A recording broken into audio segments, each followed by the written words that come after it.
আসসালামু আলাইকুম প্রিয় খামারি ভাইরা। আলহামদুলিল্লাহ, দেখতে দেখতে আজকে আমাদের মুরগার বয়স 28 দিন হয়ে গেল। আল্লাহর রহমতে এবং দয়ায় মুরগি অনেক সুস্থ আছে। প্রথম যেই আপনার অবস্থা ছিল ওই সময়ের থেকে এখন আলহামদুলিল্লাহ পুরোপুরি সুস্থ, এবং কি আমাদের মুরগির পুরোপুরি কালার চলে এসেছে।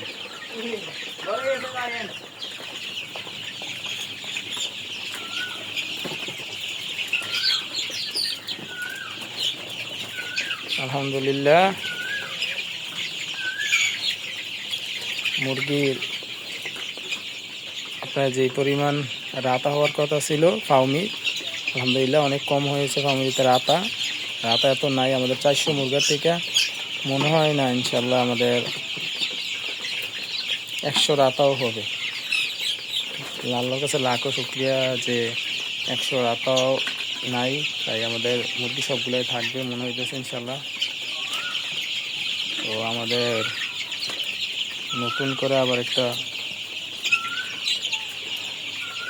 সেটের কার্যক্রম চলতেছে। এটা হলো আমাদের হাঁসের ইনশাল্লাহ। আর মাঝখানে আপনাদের একটা ভিডিও দিচ্ছিলাম ফাউমি মুরগা, যে ফাউমি মুরগা আমরা আলাদা করে ফেলবো না। আসলে এখন ফাউমি মুরগা ঠোকরাটুকি করতেছে না, এগুলো সব আপনার একসাথেই থাকে আলহামদুলিল্লাহ। তো মুরগি এখন আপনার সি দিয়ে পানি দেওয়া হবে, সি এর পানি বানানো হইতেছে। মুরগি সুস্থ আছে আলহামদুলিল্লাহ। আমরা রানীক্ষেতের একটা ভ্যাকসিন করবো আজকে। তো ইনশাল্লাহ সকলে দোয়া করবেন।